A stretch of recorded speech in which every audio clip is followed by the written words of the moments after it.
بسم اللہ الرحمن الرحیم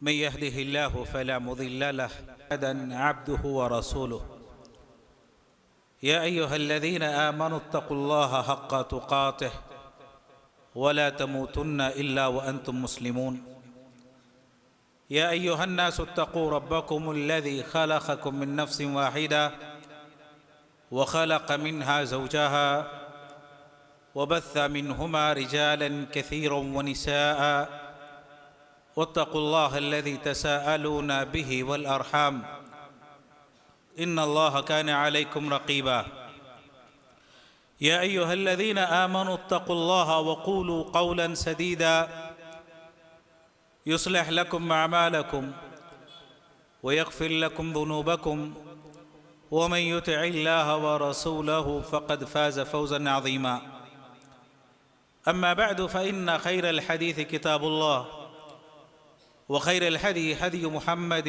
صلى الله عليه وسلم وشر الأمور محدثاتها وكل محدثة بدعة وكل بدعة ضلالة وكل ضلالة في النار أعوذ بالله السميع العليم من الشيطان الرجيم من حمزه ونفخه ونفثه لقد أنزلنا إليكم كتابا فيه ذكركم أفلا تعقلون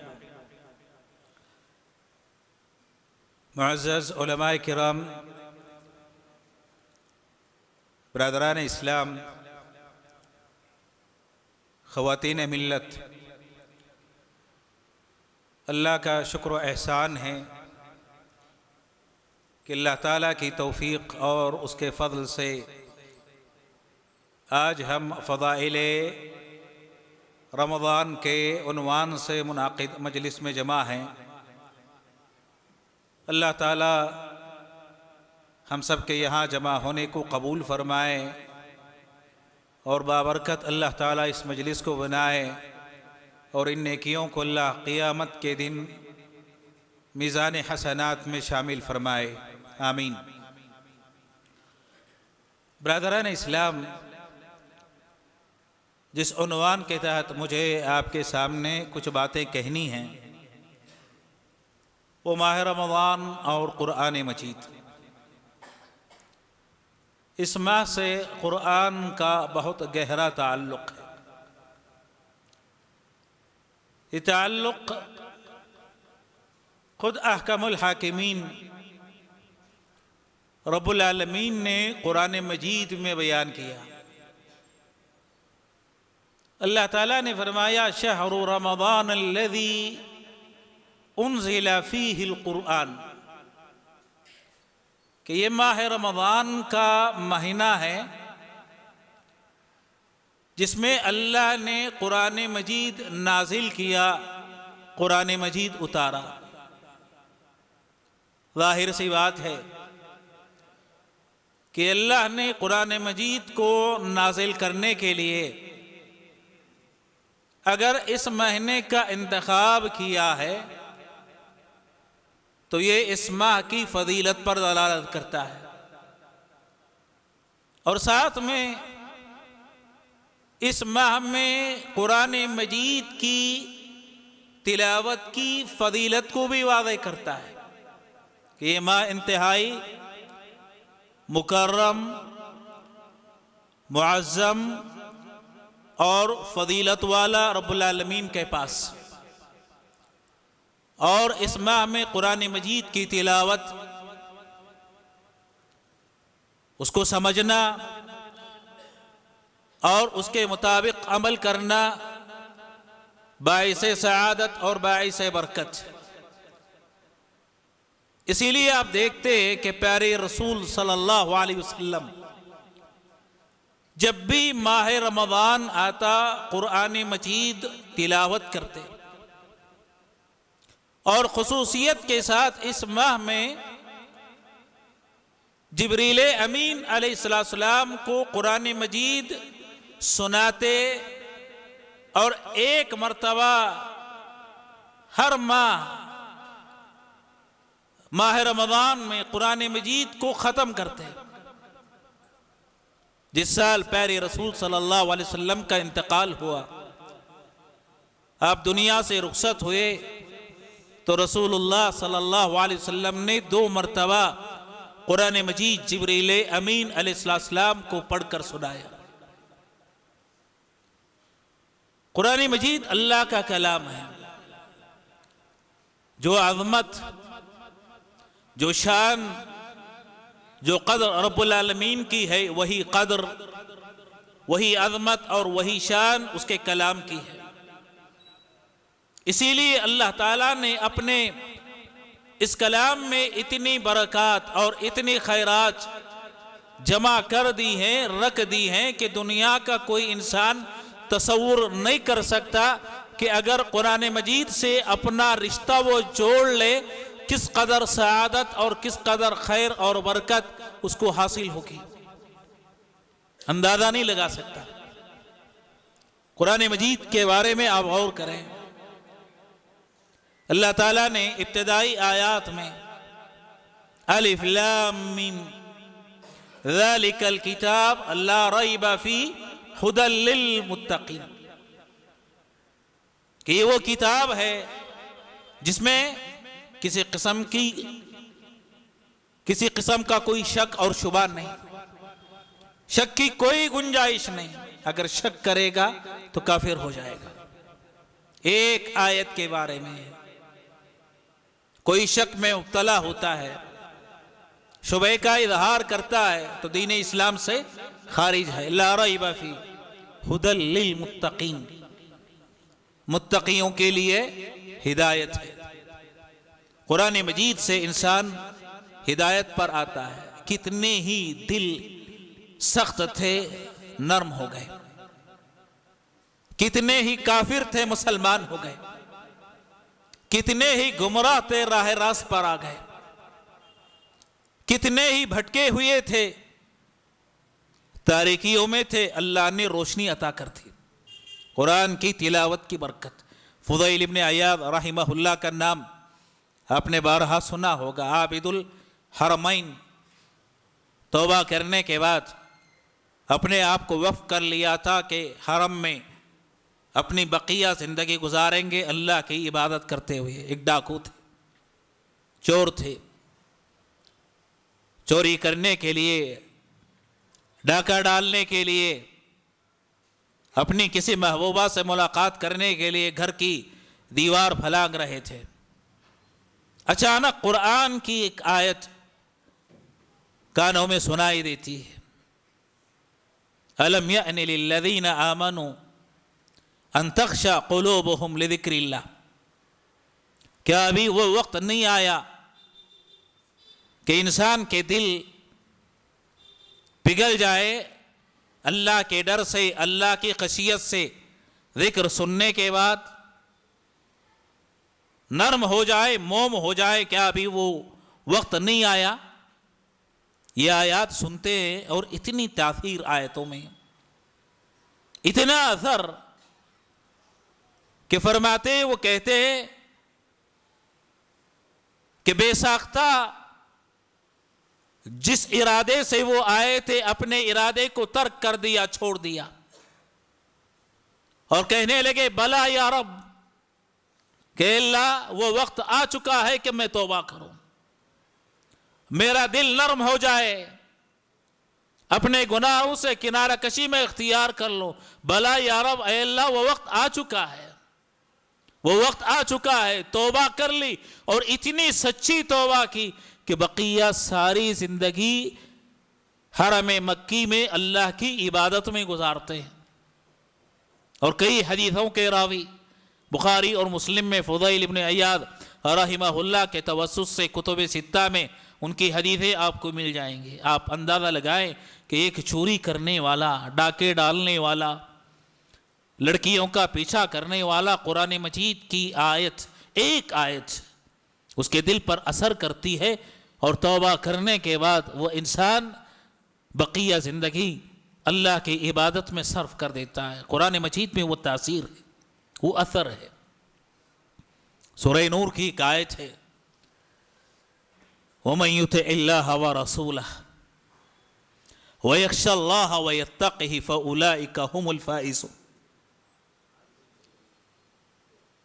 اس آیت کی تفسیر میں امام قرطبی رحمہ اللہ نے ایک واقعہ نقل کیا. وہ فرماتے ہیں کہ امیر المومنین عمر فاروق رضی اللہ تعالیٰ عنہ مسجد میں بیٹھے ہوئے تھے اور صحابہ ان کے سامنے جمع ہیں، اکٹھے ہیں، کہ اچانک شام کا ایک کسان داخل ہوتا ہے. امیر المومنین عمر فاروق رضی اللہ تعالیٰ عنہ سے قریب ہونا چاہتا ہے. ساتھیوں نے دیکھا، اس کا جائزہ لیا، ان کے دلوں میں خوف پیدا ہوا کہیں کوئی نقصان نہ پہنچا دے. درمیان میں حائل ہو گئے. امیر المومنین عمر فاروق رضی اللہ تعالیٰ عنہ نے مشاہدہ کیا، دیکھا تو کہا کہ اس کو آنے دو. ساتھی درمیان سے ہٹ جاتے ہیں. وہ شخص آتا ہے، قریب بیٹھ جاتا ہے اور اپنے ایمان کا اعلان کرتا ہے، اشہد ان لا الہ الا اللہ وان محمد الرسول اللہ، اور کہتا ہے کہ میں آپ کے سامنے اپنے اسلام کا، ایمان کا اعلان کرنا چاہ رہا تھا. امیر المومنین عمر فاروق رضی اللہ تعالیٰ عنہ نے سوال کیا، پوچھا، الک قصہ، کیا تمہارے اسلام لانے کا کوئی سبب ہے، کوئی وجہ ہے؟ تو پوچھا تو وہ بیان کرتا، وہ کہتا ہے کہ ملک شام میں میرا گھر جیل سے متصل ہے، جہاں قیدی رکھے جاتے، قید کیے جاتے، اس سے میرا گھر بالکل متصل ہے، بازو میں ہے، بغل میں واقع ہے. کچھ مسلمان قیدی وہاں رکھے گئے تھے، تو میں نے ایک قیدی کو قرآن مجید کی آیات تلاوت کرتے ہوئے سنا. مجھے یہ کلام عجیب لگا، یہ کلام مجھے اپنی طرف کھینچ رہا تھا، عجیب سی کشش تھی. میں سننے لگا کہ یہ کلام کیا ہے. غور سے سننے لگا تو ایک آیت میں نے سنی، وَمَن يُطِعِ اللَّهَ وَرَسُولَهُ وَيَخْشَ اللَّهَ وَيَتَّقِهِ فَأُولَئِكَ هُمُ الْفَائِزُونَ. قرآن مجید کی یہ آیت کریمہ جب میں نے سنی تو مجھے یقین ہو گیا کہ یہ کسی انسان کا کلام نہیں ہو سکتا. کوئی انسان اس قسم کی گفتگو نہیں کر سکتا، کرنا ناممکن ہے. یہ اللہ کا کلام ہے. کیونکہ میں نے تورات کا مطالعہ کیا تھا، زبور کا مطالعہ کیا تھا، انجیل میں نے پڑھی تھی. کسی بھی کتاب میں اتنی جامع آیت میں نے نہیں سنی تھی، نہ تورات میں، نہ انجیل میں، اور نہ ہی زبور میں. مجھے یقین ہو گیا کہ یہ رب کا کلام ہے، کوئی انسان اس قسم کی گفتگو نہیں کر سکتا.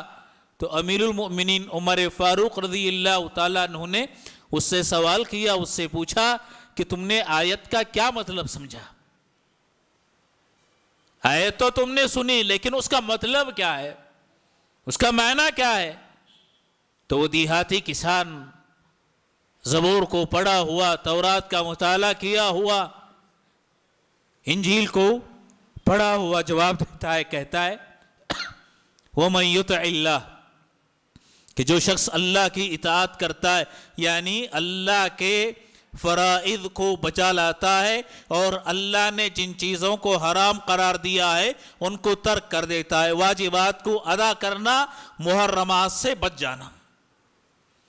ورسول، اور رسول کی اطاعت کرتا ہے، یعنی نبی صلی اللہ علیہ وسلم کی سنتوں پر عمل کرتا ہے. وَيَخْشَ اللَّهَ، اور اللہ کی خشیت اختیار کرتا ہے. پچھلی زندگی میں بہت سارے گناہ ہو گئے تھے تو گناہوں سے توبہ کر لیتا ہے، کیونکہ توبہ نہ کرنے کی صورت میں قبر کے یا جہنم کے عذاب میں مبتلا ہو سکتا ہے. اللہ کی خشیت اختیار کر کے پچھلی زندگی میں جو گناہ واقع ہو گئے تھے توبہ کرتا ہے ان سے. وَيَتَّقِهِ، اور اگلی زندگی اپنی پاک گزارتا ہے، گناہوں سے محرمات سے بچ کر زندگی گزارتا ہے، فَأُولَئِكَ هُمُ الْفَائِزُونَ، ان کے لیے دنیا اور آخرت میں کامیابی ہے۔ یہ لوگ دنیا اور آخرت میں کامیاب ہونے والے ہیں۔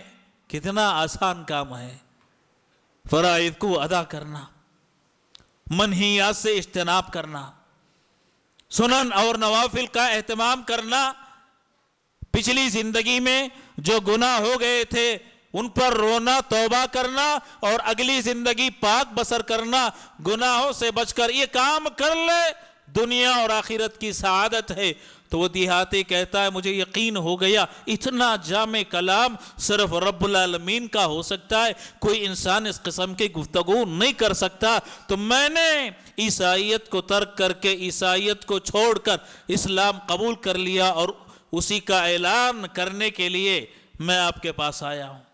ایک آیت قرآن مجید کی، میرے دوستو، اگر ایک آیت میں اتنی تاثیر ہو، کوئی انسان قرآن کو اپنا معمول بنا لے، اس کی تلاوت کو، اس کے سمجھنے کو اور اس پر عمل کرنے کو اپنا وتیرہ بنا لے، تو کیا وہ خیر سے، سعادت سے محروم رہ سکتا ہے؟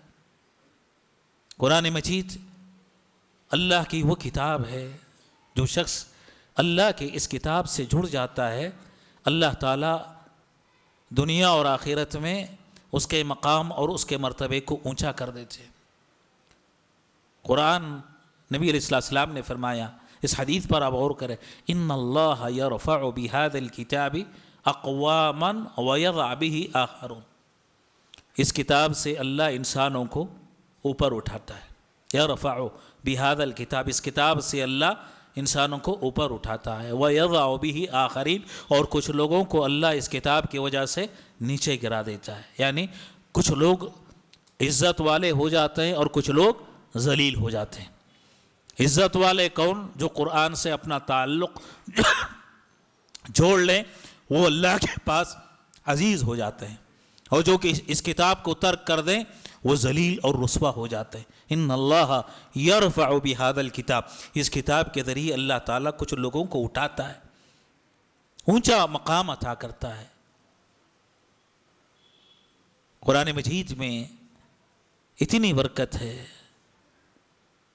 اتنی تاثیر ہے کہ اس کی تلاوت کرنے والے کو اللہ اوپر اٹھاتا ہے، اونچا مقام عطا کرتا ہے۔ امام جب امامت کے لیے آگے پڑھتا ہے تو نبی علیہ السلام نے ترتیب بتائی۔ کیا ترتیب بتائی؟ امامت دنیا کا سب سے عظیم وظیفہ، اس سے بڑھ کر دنیا میں کوئی اور وظیفہ نہیں ہے۔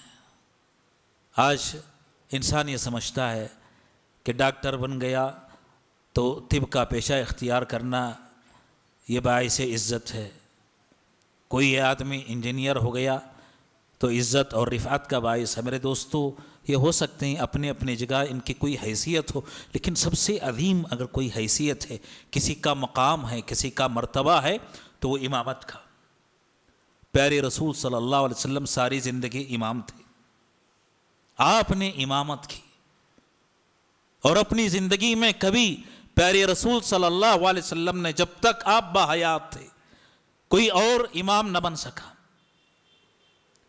ایک مرتبہ بیمار ہو گئے یا کسی کام سے آپ چلے گئے تو ابوبکر صدیق رضی اللہ تعالیٰ عنہ آگے بڑھ جاتے ہیں امامت کے لیے، لیکن نبی علیہ السلام دوران نماز آ جاتے ہیں، اور صحابہ نے آپ کو دوران نماز دیکھ لیا کہ رسول اللہ صلی اللہ علیہ وسلم واپس آ چکے ہیں، تو ابوبکر کی نگاہ پیچھے جاتی ہے امامت کراتے ہوئے، تو نبی علیہ السلام کو دیکھ لیتے ہیں تو امامت سے پیچھے ہٹ جاتے ہیں، اور نبی علیہ السلام بقیہ نماز کی امامت کے لیے آگے بڑھ جاتے ہیں۔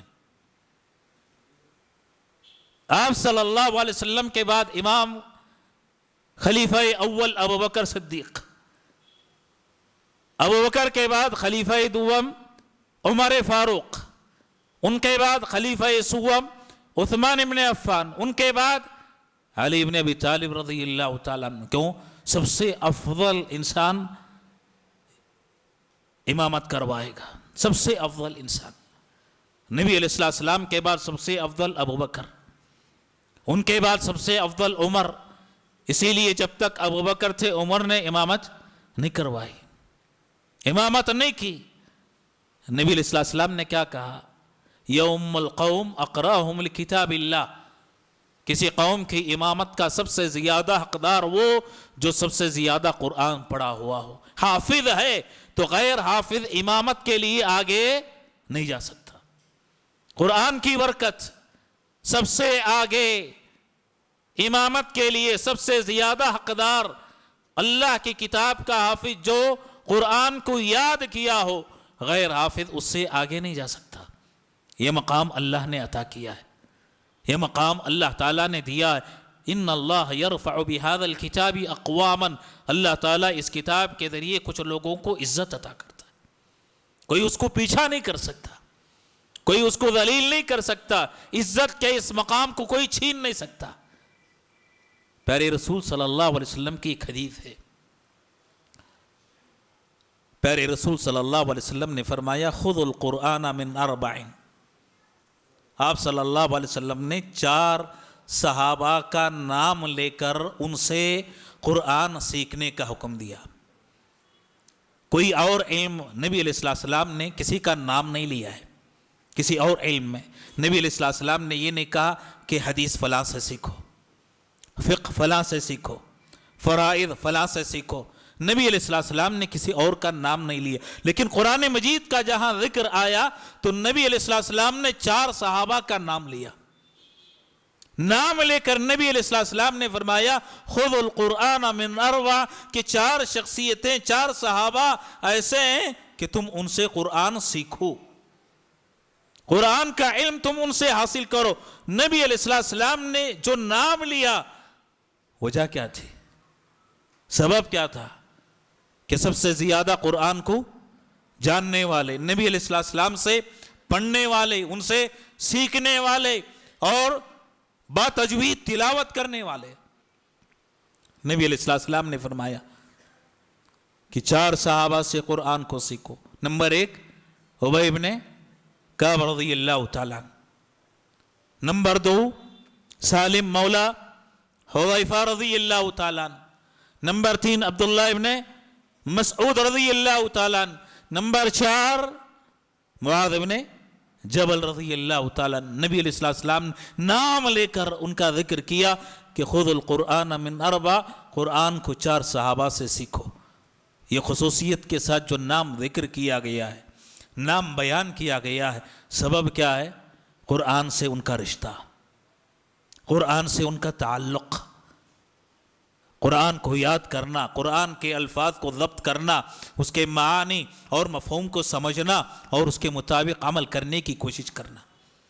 بلکہ اس سے بڑھ کر ایک انسان کے لیے شرف کی بات اور کیا ہو سکتی ہے کہ ایک ایسے صحابی جن کا تعلق قرآن سے تھا، رب نے ان کا نام لیا. رب العالمین ان کا نام لیتا ہے اس صحابی کا. پیارے رسول صلی اللہ علیہ وسلم نے ابی ابن کعب رضی اللہ تعالیٰ مشہور صحابی، فرماتے ہیں انس بن مالک رضی اللہ تعالیٰ کہ رسول اللہ صلی اللہ علیہ وسلم نے ابی ابن کعب رضی اللہ تعالیٰ عنہ سے ایک مرتبہ فرمایا، ابی ابن کعب رضی اللہ تعالیٰ عنہ سے فرمایا، کہا کہ ان اللہ امرنی ان اقرأ علیک، کہ اللہ تعالیٰ نے مجھے حکم دیا ہے. ان اللہ امرنی، کہ اللہ نے مجھے حکم دیا ہے، ان اقرأ علیک، کہ میں تم کو قرآن کی ایک سورت پڑھ کر سناؤں، قرآن کی ایک سورت پڑھ کر سناؤ. لم یکن الذین کفروا من اہل الکتاب، قرآن کی یہ سورت پڑھ کر سنانے کا رب نے مجھے حکم دیا ہے. ابی بن کعب رضی اللہ تعالیٰ سوال کرتے، پوچھتے ہیں حل سمانی لک، کیا اللہ نے میرا نام لے کر آپ سے اس کا تذکرہ کیا ہے؟ حل سمانی، کہ اللہ نے میرا نام لیا، میرا نام لے کر آپ سے ذکر کیا ہے؟ تو نبی علیہ السلام نے فرمایا کہ ہاں، اللہ نے تمہارا نام لیا، تمہارا نام لے کر کہا، مجھ سے حکم دیا کہ میں قرآن مجید کی ایک سورت پڑھ کر سناؤں، نام لے کر. ابی بن کعب رضی اللہ تعالیٰ ذرفت عینا، ان کی دونوں آنکھیں آنسوؤں سے بہنے لگیں، اور وہ فرماتے ہیں وقد ذکرت عند رب العالمین، اس سے بڑھ کر میرے لیے شرف کی بات اور کیا ہو سکتی ہے کہ میرا ذکر رب العالمین کر رہا، میرا نام رب العالمین لے رہا ہے، اللہ نے میرا ذکر کیا، اللہ نے مجھے یاد کیا۔ اس سے بڑھ کر ایک انسان کے لیے شرف کیا ہو سکتا ہے کہ اس کا خالق، اس کا مالک، اس کا رازق، اس کا معبود حقیقی اس کا تذکرہ کرے، اس کا نام لے۔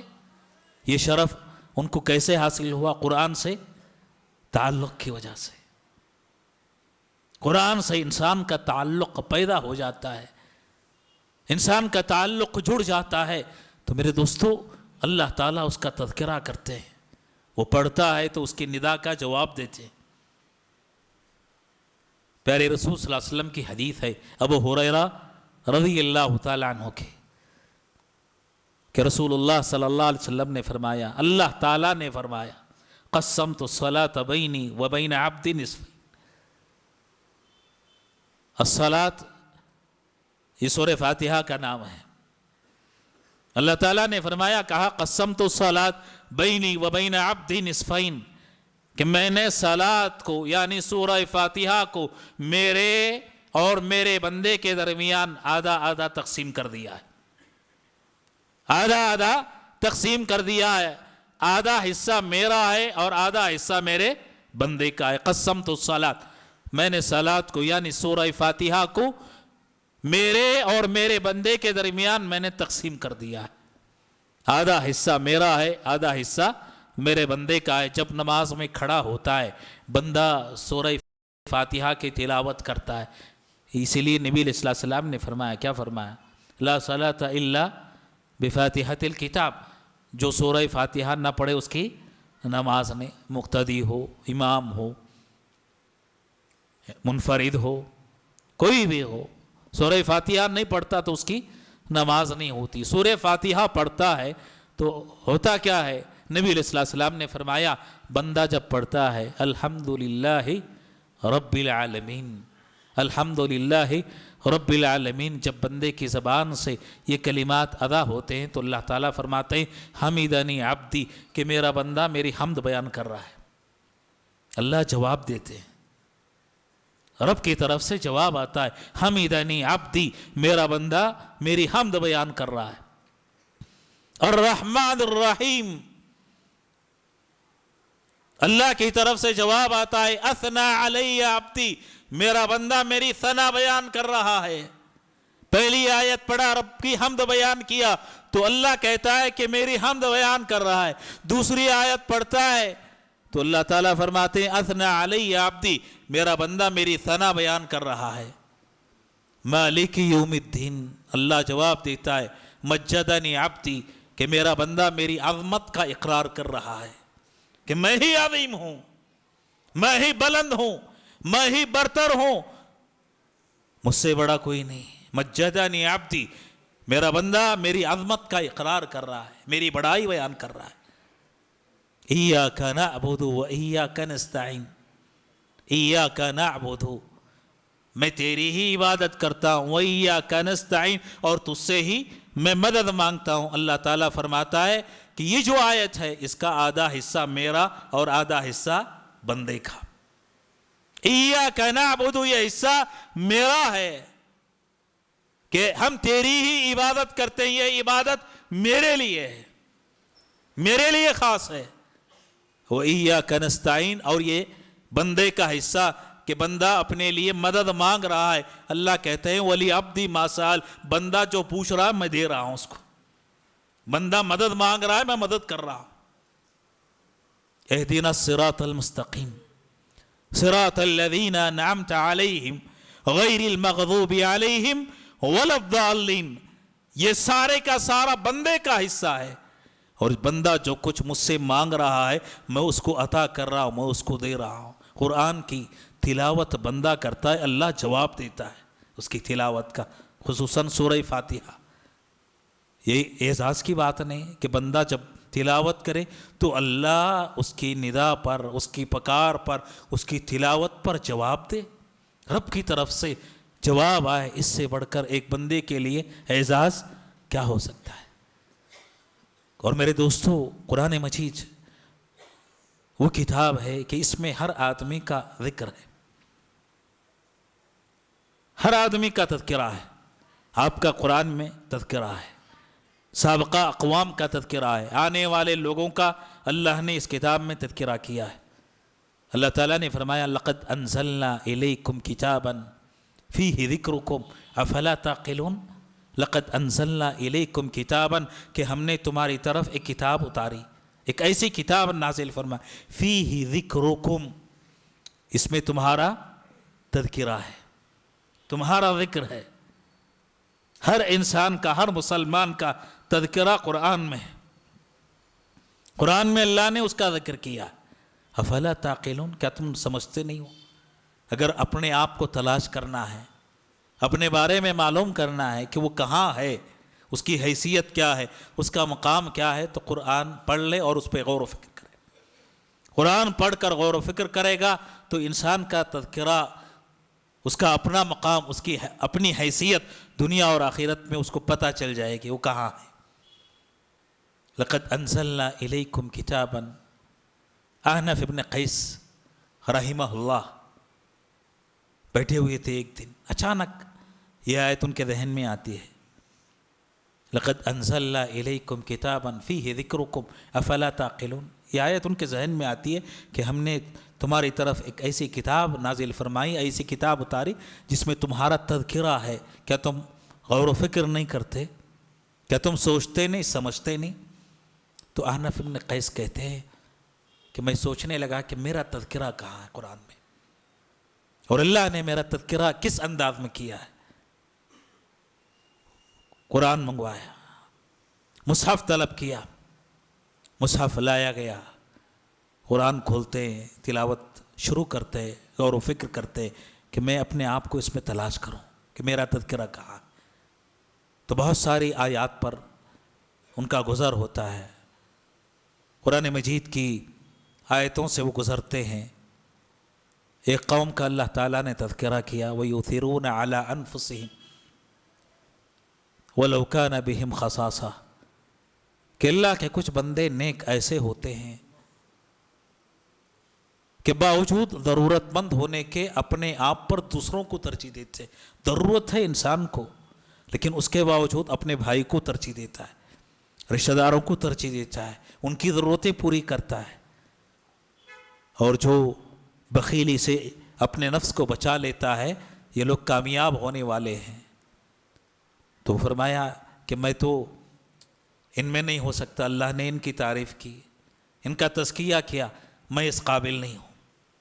قرآن کی دوسری آیت سے گزرتے ہیں کہ اللہ تعالیٰ کے کچھ بندے ہیں، کانوا قلیلا من اللیل ما یہجعون وبالاسحار ہم یستغفرون، کہ اللہ کے کچھ بندے ایسے ہیں رات میں بہت کم سوتے ہیں اور رات کے آخری حصے میں سحری کے وقت اٹھ کر دعا کرتے ہیں، معافی مانگتے ہیں اللہ تعالیٰ سے۔ تو کہتے ہیں کہ اللہ نے ان لوگوں کا بھی تزکیہ کیا، میں اس قابل نہیں ہوں، میں ان میں نہیں ہوں، میرا شمار ان میں نہیں ہے۔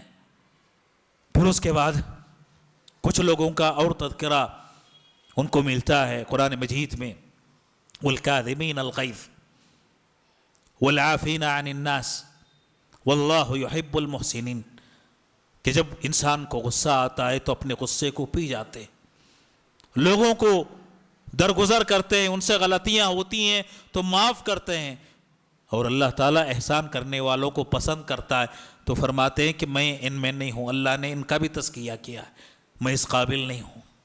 اس کے بعد کچھ اور لوگوں سے ان کا گزر ہوتا ہے جن کا اللہ نے قرآن مجید میں تذکرہ کیا ہے، ما سلککم فی سقر قالوا لم نک من المصلین ولم نک نطعم المسکین وکننا نخوض مع الخائضین،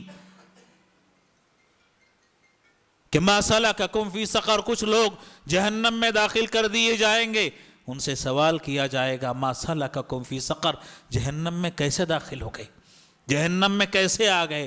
تو وہ جواب دیں گے، کہیں گے لم نک من المصلین، نمازوں کا ہم اہتمام نہیں کرتے تھے اور مسکینوں کو کھانا نہیں کھلاتے تھے، بیکار لوگوں کے ساتھ اپنے اوقات کو ضائع کرتے تھے، اپنے اوقات کو صرف کرتے تھے، تو کہتے ہیں کہ شاید میں ان لوگوں میں نہیں ہوں، نماز کا اہتمام کرتا ہوں، کبھی مسکینوں کو کھلا دیتا ہوں، مسکینوں کو کبھی کھلا دیتا ہوں، اور بیکار لوگوں کے ساتھ اپنا وقت ضائع نہیں کرتے، آیتوں سے گزرتے جاتے ہیں، عذاب کی آیتوں سے، عذاب والی اقوام سے، اور اپنے آپ کو ان سے برات کا اعلان کرتے ہیں کہ اللہ میں ان لوگوں سے بری ہوں، ان گناہوں سے بری ہوں۔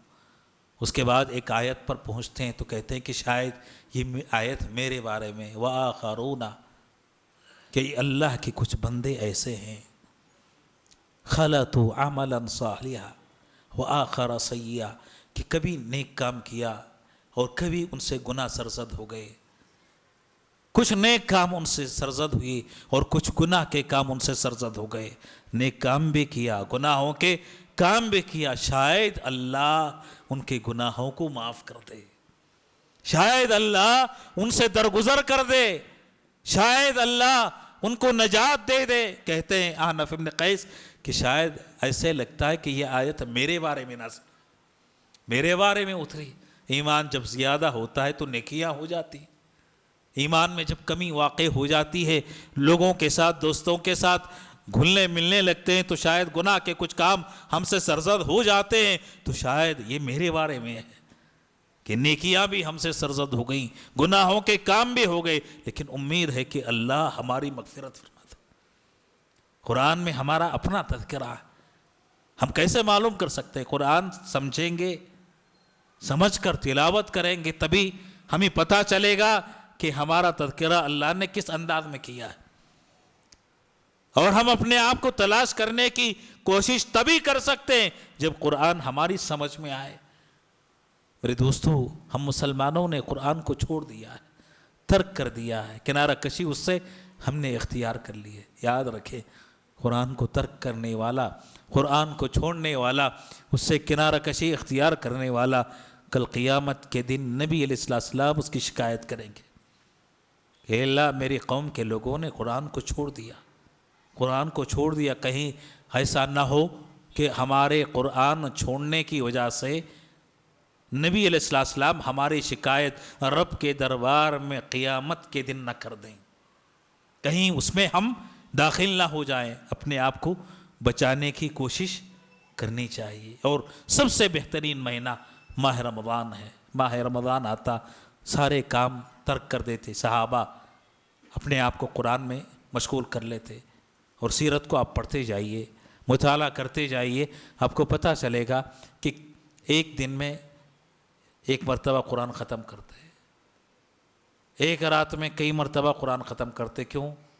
قرآن کو سمجھ کر وہ پڑھا کرتے تھے، اور نبی علیہ السلام نے فرمایا کہ 3 دن سے کم میں اگر کوئی قرآن کو ختم کرتا ہے تو گویا کہ اس نے قرآن کو نہیں سمجھا۔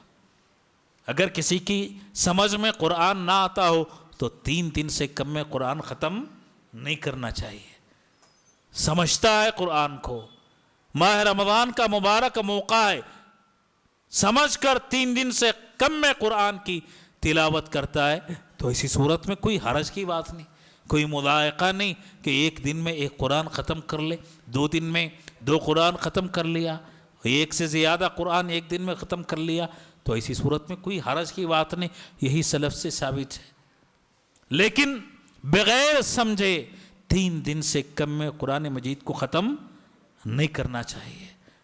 تو اس لیے اس مبارک ماہ کے مناسبت سے ہم مسلمانوں پر یہ ذمہ داری، یہ فریضہ عائد ہوتا ہے کہ ہم اپنا تعلق قرآن سے اس ماہ میں مضبوط کریں، قرآن کو یاد کریں، اس کی تلاوت کثرت کے ساتھ کریں، اس کو سمجھنے کی کوشش کریں اور اس کے مطابق عمل کرتے رہیں۔ رب کریم سے دعا ہے کہ اللہ تعالی ہم تمام مسلمانوں کو اپنے کلام سے اپنا تعلق مضبوط کرنے کی توفیق عطا فرمائے، اور اللہ تعالی قرآن مجید کی تلاوت کو، اس کے سمجھنے اور اس پر عمل کرنے کی اللہ تعالی توفیق ہم سب کو نصیب فرمائے، اور قرآن مجید کو دنیا اور آخرت میں ہمارے لیے کامیابی کا ذریعہ بنائے۔ آمین۔ اقول قولی هذا واستغفر الله لي ولكم ولسائر المسلمين من كل ذنب فاستغفروه انه هو الغفور الرحيم۔ السلام علیکم ورحمۃ اللہ وبرکاتہ۔